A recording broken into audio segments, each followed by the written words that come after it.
So hey everyone, welcome back to my channel. आज के video में बात करते हैं कि क्या डिफरेंस होता है एपीआई कॉल में और एपीआई ग्रुप में। तो देखो, जब भी आपने फ्लटर फ्लो में एपीआई को अगर यूज किया होगा तो यहाँ पे आपने हमेशा दो ऑप्शन देखे होंगे। एक होता है क्रिएट एपीआई ग्रुप, दूसरा होता है क्रिएट एपीआई कॉल।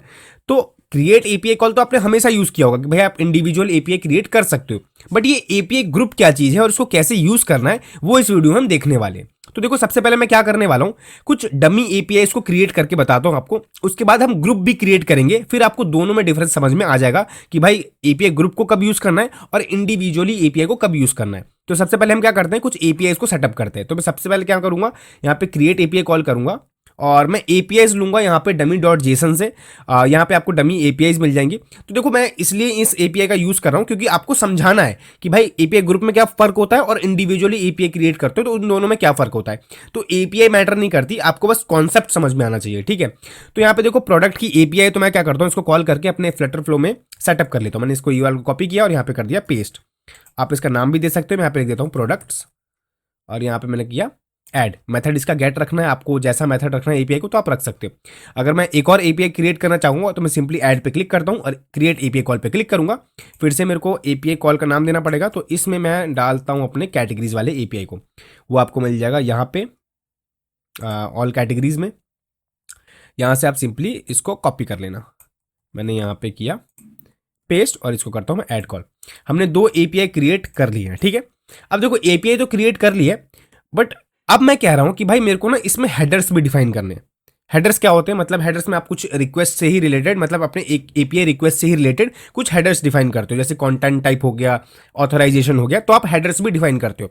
अब मैं क्या कह रहा हूं कि भाई मेरे को इन दोनों एपीआई में ना हेडर्स डिफाइन करने, कंटेंट टाइप जेसन का। तो आप कैसे करोगे, इंडिविजुअली करोगे ना। देखो, सपोज करो मेरे को इस एपीआई में करना है, तो मैं यहाँ पे हेडर डिफाइन करता हूँ, ऐड हेडर में करता हूँ और यहाँ पे लिखता हूँ कंटेंट टाइप और यहाँ पे मैं कॉलन देके यहाँ पे लिख देता हूँ एप्लीकेशन जेसन, ठीक है। मैंने यहाँ पे डिफाइन कर दिया और मैं करता हूँ सेव। और मैं यहाँ पे आता हूँ कैटेगरीज में, यहाँ पे भी फिर से करता हूँ ऐड, यहाँ पे लिखता हूँ कंटेंट टाइप और यहाँ पे कॉलन और यहाँ पे मैं लिख देता हूँ एप्लीकेशन जेसन, ठीक है। और मैं करता हूँ सेव। अब मैं कह रहा हूँ कि भाई मेरे को भाई कंटेंट टाइप भी डिफाइन करना था। अब मैं कह रहा हूँ कि भाई मेरे को टोकन भी पास करना है, ऑथराइजेशन टोकन भी पास करना है दोनों एपीआईज पे। तो अब आपको क्या करना पड़ेगा, आपको फिर से जाना पड़ेगा प्रोडक्ट्स में, यहां पे एक और हेडर पास करना पड़ेगा जिसको आप बोलोगे ऑथराइजेशन और यहां पे लिखोगे बियरर और यहां पे आपको एक वेरिएबल डिफाइन करना पड़ेगा जो भी आप नॉर्मली करते हो। मैं यहां पे लिख देता हूं ऑथ टोकन, ठीक है। और इस वेरिएबल को आपको डिफाइन करना पड़ेगा जब आप इसको डायनेमिकली पास करोगे। आप सिर्फ कॉन्सेप्ट समझो, ठीक है। आप ऐसा मत समझना कि भाई बियरर क्या है और टोकन क्या है। मैं बस बात कर रहा हूँ हेडर्स को ऐड करने की। जब भी हम एपीआई कॉल में हेडर्स को ऐड करते हैं, तो जब आप एपीआई कॉल क्रिएट करते हो ना इंडिविजुअली, तो आपको एक एक करके सारे एपीआई में अंदर जाके सारी चीजों को मैनुअली ऐड करना पड़ता है। तो मैं क्या करूंगा, इसको कॉपी करता हूँ और वेरिएबल्स में जाता हूँ और इसका एक वेरिएबल बनाता हूँ और डेटा टाइप चूज करके स्ट्रिंग, और मैं करता हूँ सेव। एक एपीआई कॉल में हो गया। दूसरे एपीआई कॉल में जाता हूं, इसमें भी मेरे को ऑथराइजेशन पास करना है, तो सिंपल मैं ऐड करूंगा और यहां पे लिखूंगा ऑथराइजेशन और यहां पे मैं लिखूंगा बियरर और यहां पे अपने वेरिएबल का नाम दे दूंगा। और इस वेरिएबल को मेरे को डिफाइन भी करना पड़ेगा, तो मैं इसको करता हूं वेरिएबल में पेस्ट और यहां पे करता हूं स्ट्रिंग और करता हूं सेव, ठीक है। तो अब मैंने दोनों एपीआई में जो भी मेरे को हेडर पास करने थे वो मैंने पास कर दिए। अब देखो, मेरे को जितने बार भी हेडर को डिफाइन करना पड़ रहा है या कुछ भी एक्स्ट्रा हेडर को ऐड करना पड़ रहा है, तो मेरे को मैनुअली सब में जाके एक एक करके चेंज करना पड़ रहा है ना। ये अगर सपोज यहां पे तो दो एपीआईज हैं तो आप जल्दी जल्दी करते रहो। अगर आपकी ऐप में 50-60 एपीआईज हों, अगर आपको कोई एक हेडर ऐड करना पड़े एक एक्स्ट्रा, तो आप एक एक करके सारे एपीआईज में आपको मैनुअली करना पड़ेगा, ठीक है।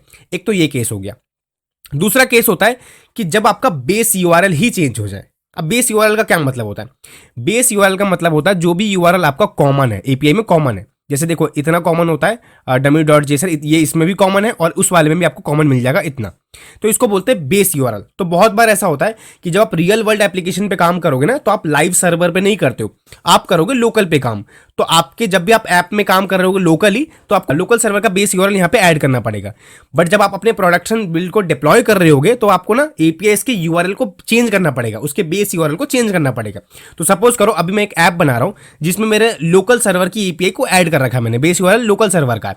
बट अगर मैं डिप्लॉय करने जा रहा हूं तो मेरे को लाइव का बेस यूआरएल ऐड करना करना पड़ेगा ना, तो अगर मेरे को लाइव का बेस यूआरएल ऐड करना पड़ेगा तो मेरे को मैनुअली जाके सब में कॉपी पेस्ट करना पड़ेगा, इसको हटा के मेरे को लाइव सर्वर का एपीआई कॉल देना पड़ेगा।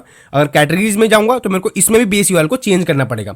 मतलब जब भी आप इंडिविजुअली एपीआई को कॉल करते हो तो आपको जो चीज एक में आप फिक्स कर रहे हो तो आपको मैनुअली सब में जाके देनी पड़ती है। बट अब बात करते हैं कि क्या फायदे होते हैं एपीआई ग्रुप को क्रिएट करने से। ठीक है, तो अब देखो ये तो दो मेरे पास ऐसे ही रहने देता हूं। अब मैं जाता हूं ऐड करूंगा, यहां पे करूंगा क्रिएट एपीआई ग्रुप। मैंने यहां पे क्रिएट एपीआई ग्रुप किया और यहां पे पहले इन दोनों को मैं डिलीट कर देता हूं, या तो मैं इन दोनों को डिलीट करता हूं जिससे आप कंफ्यूज मत होना। मैंने सिंपली इसको डिलीट किया। अब देखो, अब मैं क्रिएट करूंगा एक एपीआई ग्रुप। मैं सिंपली यहां पे ऐड ग्रुप करूंगा और यहां पे दे देता हूं अपने ऐप का नाम, या कुछ भी अपने ग्रुप का नाम दे सकते हो। तो मैं यहां पे लिख देता हूं कुछ भी, जैसे कि फ्लटर फ्लो एपीआई। ठीक है, मैंने यहाँ पे फ्लटर फ्लो एपीआई दिया। अब यहाँ पे कह रहा है कि आप अपना बेस यूआरएल डालो, मतलब जो आपका बेस यूआरएल का मतलब मैंने बताया कि जो सारे एपीआईज में कॉमन यूआरएल है। तो मैं सिंपली यहाँ पे जाता हूँ, तो मेरा ये जो है ना इतना यूआरएल वो कॉमन है सब में। तो मैंने इसको उठाया और यहाँ पे मैंने ऐड कर दिया और मैंने कर दिया ऐड ग्रुप। ठीक है, तो आपका ग्रुप ऐड हो गया। आपने बेस यूआरएल डाला और अपना नेम डाला तो आपका ग्रुप ऐड हो गया। अब आपको भाई इससे एपीआई का क्या कनेक्शन, क्योंकि इससे मैं एपीआई तो कॉल क्रिएट कर नहीं सकता, एपीआई को कॉल क्रिएट नहीं कर सकता। तो अब मैं क्या करूंगा, सिंपली जाऊंगा और इसके अंदर जाके एपीआई क्रिएट करूंगा। मैंने यहां पे जाके एपीआई क्रिएट नहीं किया है, मैं उसके ड्रॉप डाउन में मैंने ओपन किया और इस बटन पे क्लिक करके एपीआई को कॉल करूंगा। मैं सिंपली यहां पे क्रिएट करता हूं, मैंने ऐड एपीआई कॉल किया। अब ये कह रहा कि भाई अपने एपीआई का नाम दो, अपने एपीआई कॉल का नाम दे दो। मैंने कहा ठीक है भाई, मैं यहां पे लिख देता हूं प्रोडक्ट्स। और अब देखो, अब ये कह रहा है कि अब आप अपने एंड पॉइंट को लिखो यहां पे। अब मेरे को क्या करना पड़ेगा, अपने बेस यूआरएल पहले ही डिफाइन कर दिया, अब आपको सिर्फ अपने आगे का एंड पॉइंट, जो भी आपका एंड पॉइंट, इसको एंड पॉइंट बोलते हैं। ठीक है, आपके सिर्फ एंड पॉइंट को डिफाइन करना होता है। तो मैं क्या करूंगा, सबसे पहले अपने प्रोडक्ट्स वाले एपीआई पे जाता हूं और क्योंकि हमने बेस यूआरएल को पहले ही यहां पे इतना दे दिया है तो अब मेरे को सिर्फ इसको उठाना है। मैं इसको करता हूं कॉपी और यहां पे मैं कर देता हूं पेस्ट। ठीक है, तो इतना हमारा बेस यूआरएल पहले से ही था और मैंने प्रोडक्ट्स को कर दिया ऐड। तो एक एपीआई कॉल हमारा ऐड हो चुका है। अब मेरे को एक और करना है कैटेगरीज वाइज, तो मैं सिंपली करता हूं ऐड और यहां पे मैं इसका नाम देता हूं कैटेगरीज और यहां पे मैं करता हूं अपने एपीआई का नाम। क्या है हमारा एपीआई का नाम, मैं सिंपली जाता हूं कैटेगरीज में और यहां पे ना सिंपली मैं इतना उठाता हूं जितना मेरा एंड पॉइंट है, क्योंकि इतना तो बेस यूआरएल हमारा सेम है। तो मैंने यहां पे इसको कर दिया पेस्ट और मैं करता हूं ऐड। अब देखो, दो एपीआई यहां पे भी हमारे क्रिएट हो चुके हैं और हमने एपीआई ग्रुप क्रिएट करके बनाया। अब आप कहोगे कि भाई क्या फायदा हुआ इससे, अब आपको फायदा पता चलेगा, क्योंकि मैंने पहले आपको बताया कि एपीआई इंडिविजुअली क्रिएट करने के क्या फायदे होते हैं। अब मैं बताता हूं ग्रुप करने के आपके पास क्या फायदे हैं। क्योंकि आपने ग्रुप किया है तो सपोज करो आपको एक हेडर पास करना है कंटेंट टाइप जेसन का, तो आप सिंपली क्या करोगे, अपने ग्रुप पे क्लिक करोगे, ग्रुप पे, और यहां पे ग्रुप में ऐड करोगे अपने हेडर को। मैं यहां पे लिख देता हूं कंटेंट टाइप एप्लीकेशन जेसन। मैं करता हूं सेव।